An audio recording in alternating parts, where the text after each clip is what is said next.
क्या आप भी शराब छोड़ना चाहते हैं या नशा छोड़ने की कोशिश कर रहे हैं पर बार बार शराब पी लेते हैं? बार बार आपको नाकामयाबी का सामना करना पड़ता है। अगर आपका जवाब हाँ है तो ये पॉडकास्ट आपकी बहुत मदद कर सकता है और आपकी जो बार बार नाकाम होती हुई कोशिश है उसको आप कामयाबी में बदल सकते हैं। बस ज़रूरी है कि आप एकदम ईमानदारी से कोशिश करें और जो मैं आपको बताने वाला हूँ उसको पूरी तरह से अमल में लाएं। तो चलिए वीडियो शुरू करते हैं।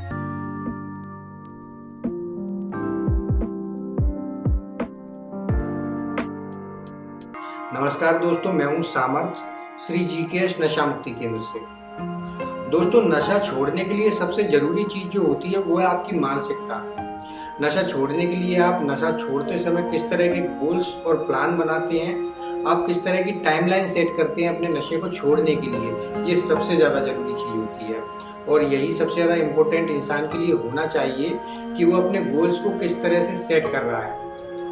अगर आप लॉन्ग टर्म की मानसिकता बनाते हैं या जिसको अपन बोले तो हमेशा के लिए नशा छोड़ने की मानसिकता बनाते हैं कि अब मुझे जीवन भर नशे को छोड़ देना है या फिर मुझे अब कभी नशा नहीं करना, तो उस इंसान का नशा छोड़ना उतना ही ज़्यादा मुश्किल होगा। और मुझे पता है कि आप में से ज़्यादातर लोग यही करते हैं कि जब भी आपके दिमाग में नशा छोड़ने को लेकर एक स्ट्रॉन्ग फीलिंग आती है तो आप हर बार की तरह यही सोचते हैं कि हाँ, अब मैं कल से नशा नहीं करूँगा, मैं जीवन भर नशा नहीं करूँगा। और यही आपकी सबसे बड़ी कमजोरी होती है। आप इसे दूसरी तरह से सोच सकते हैं। दोस्तों, हमें पहले ये समझना होगा कि नशा छोड़ने के लिए जो शॉर्ट टर्म और लॉन्ग टर्म एस्पेक्ट हैं उनमें क्या डिफरेंस है और वो हमें किस तरह से बेनिफिट दे सकते हैं, उसको हमें समझना ज़रूरी है। क्योंकि शॉर्ट टर्म गोल्स और लॉन्ग टर्म गोल्स दोनों ही एक अलग तरह की थिंकिंग है। अगर आप लॉन्ग टर्म गोल्स के चक्कर में फंस जाएंगे तो आप समझ लीजिए कि आप कभी भी नशे को छोड़ नहीं पाएंगे। चलो मैं आपको इस बात को और आसान तरीके से समझाता हूँ। दोस्तों, जब आप नशे के चक्रव्यूह में फंसे हुए होते हैं यानी एक्टिव एडिक्शन में होते हैं, तब आप कई बार अपने आप से ये बोलते हैं कि मैं सच में शराब को अपनी ज़िंदगी से बाहर निकाल देना चाहता हूँ, मैं इस जहर को अपने जीवन से बिल्कुल दूर कर देना चाहता हूँ। पर उसी समय आपके मन में एक और आवाज़ आती है जो आपसे बोलती है कि मैं कैसे बिना शराब के अपनी पूरी ज़िंदगी को निकाल पाऊँगा, मैं फिर कभी भी एक गिलास शराब का नहीं पी पाऊँगा। और ये सोच बहुत ही ज़्यादा टेंशन देने वाली होती है। मैं कैसे अपने वेकेशंस को मनाऊँगा, मैं कैसे अपने बर्थडे को सेलिब्रेट करूँगा, मैं कैसे अपने त्योहारों को मनाऊँगा, होली, दिवाली, इन सारे त्योहारों को मैं कैसे मनाऊँगा। और भी कई सारे ओकेजन्स होते हैं जहाँ पर आपको अल्कोहल की प्रेजेंस हमेशा से मिलती रही है या फिर आपका दिमाग चाहता है या फिर आपने उस तरह से अपने त्योहारों को, अपने सेलिब्रेशंस को मनाया है, तो आपका दिमाग हमेशा उसी जगह पर जाता है कि बिना अल्कोहल के मैं उन सारे सेलिब्रेशंस को कैसे मनाऊंगा, मैं कैसे पूरी अपनी ज़िंदगी बिना शराब के निकाल पाऊंगा। ये सोच आपके लिए बहुत ही ज़्यादा डरावनी हो सकती है। इसीलिए नशा छोड़ने की शुरुआत में बिल्कुल भी आप इस तरह से ना सोचें और ना ही लॉन्ग टर्म्स के गोल बनाएं, क्योंकि अगर आप इस तरह से सोचेंगे तो आप बहुत ही बुरी तरह से अपने फ्यूचर को प्रेडिक्ट करने लगेंगे। आप ये सोचने लगेंगे कि अगर ऐसी परिस्थिति होगी तो कैसा होगा, अगर वैसी परिस्थिति होगी तो कैसा होगा। पर सच्चाई तो ये है कि हम अपने फ्यूचर को प्रेडिक्ट करने में इतने भी अच्छे नहीं होते। वो तो जब हम उस दौर से गुजरते हैं तभी हम समझ पाते हैं कि फला समय हमने कैसा बिताया, अच्छा या बुरा। अगर आप भी नशा छोड़ने की कोशिश कर रहे हैं और इसी तरह का पैनिक माइंडसेट बना रखा है तो ये आपको डराकर वापस उसी नशे की ओर ले जाएगा। इसे छोड़ने का जो आसान रास्ता है वो ये है कि आप अपना mindset one day at A time, even more smaller than the day, one day at a moment वाला बनाएं। क्योंकि देखो, अगर आपके पास कोई सब्सटेंस या शराब रखी है तो आपको ये पता होना चाहिए कि आपको उसी मोमेंट फैसला लेना है।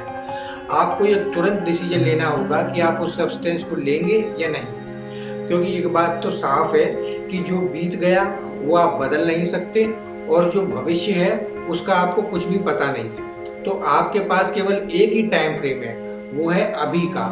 इसीलिए हमें one day at a movement को फॉलो करना चाहिए। ये सबसे कारगर तरीका होता है नशे को छोड़ने के लिए, जिसे अगर आप ईमानदारी से करते हैं तो आप कामयाब जरूर होंगे। एक और गलती जो अधिकतर लोग करते हैं वो ये है कि अपने पास्ट के एक्सपीरियंस से अपने फ्यूचर का अनुमान लगाते हैं कि अगर पहले ऐसा हुआ था तो फिर से ऐसा होगा। पर ये कोई लॉजिकल बात नहीं है, इसमें कोई भी सेंस नहीं है।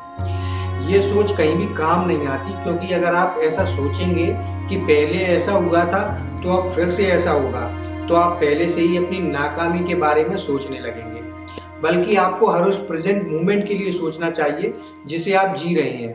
उस प्रेजेंट मोमेंट के लिए आपको थैंकफुल होना चाहिए कि मैं आज सोबर हूँ, अभी मेरी बॉडी में अल्कोहल नहीं है, मैं सोबर हूँ and I am loving it. मुझे ये अच्छा लगता है, मैं इस मोमेंट को प्यार करता हूँ।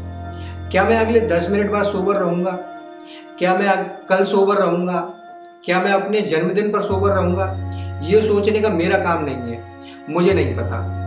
ये कोई तर्क नहीं बनता कि मैं उस समय के बारे में सोचूं जो मेरे हाथ में नहीं है, जिस पर मेरा कोई जोर नहीं है। केवल एक चीज जो है वो मैं कंट्रोल कर सकता हूँ, वो है अभी। अभी मैं क्या कर रहा हूँ, अभी मैं क्या करूँ, अभी मैं शराब नहीं पीऊंगा। यही सबसे ज़्यादा जरूरी चीज है और यही मायने रखती है, और आपको इसी बात का हमेशा ध्यान रखना चाहिए। दोस्तों, नशा छोड़ने को लेकर एक और ज़रूरी बात है जो हमें अपने दिमाग में बिठा लेनी चाहिए। वो ये है कि जब आप शराब या जो भी नशा छोड़ने की कोशिश करते हैं तो शुरुआती 2 से 3 हफ्ते आपके लिए बहुत इम्पोर्टेंट होते हैं, क्योंकि शुरुआती 2 से 3 हफ्तों में जब आप शराब या कोई भी नशा छोड़ते हैं तो उस सब्सटेंस में कुछ ऐसी फिजिकल पावर होती है जो आपको अनकंफर्टेबल महसूस करा सकती है, और इसकी वजह से आप फिर से शराब लेना शुरू कर देते हैं। पर 2 से 3 हफ्तों के बाद इस शराब या जो भी नशा आप करते हैं उसमें ऐसी कोई ताकत नहीं बचती जिसके कारण आप नशा करें। अगर आप फिर भी शराब पीते हैं या नशा करते हैं तो आप इसके स्वयं जिम्मेदार हैं। इसका पूरा कारण आपकी मनोवैज्ञानिक स्थिति है। आप पहले से अपने सबकॉन्शियस माइंड में सेट पैटर्न पर चल रहे हैं। चलो इस बात को और अच्छे से समझते हैं।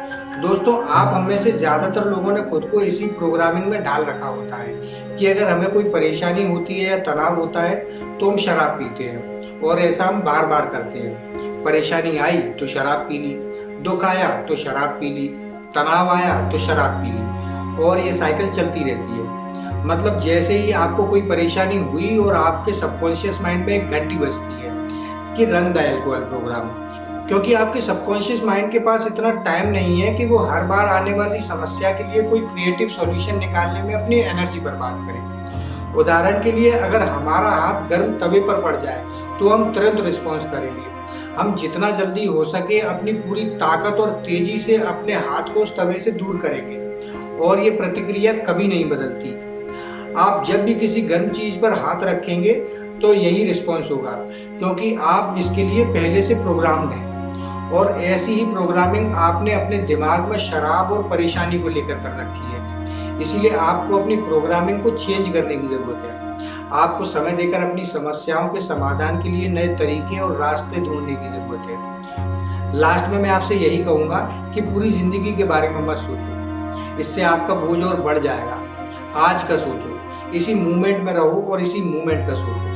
दोस्तों, एक्टिव एडिक्शन के दौरान आप में से अधिकतर का पास्ट दुखद रहा होगा और आपका फ्यूचर आपको डरा सकता है। So just be in this movement and you will do it. Okay friends, thanks for listening. Stay connected with us, subscribe our channel and press the bell icon. फिर मिलते हैं अगले पॉडकास्ट में। नमस्ते।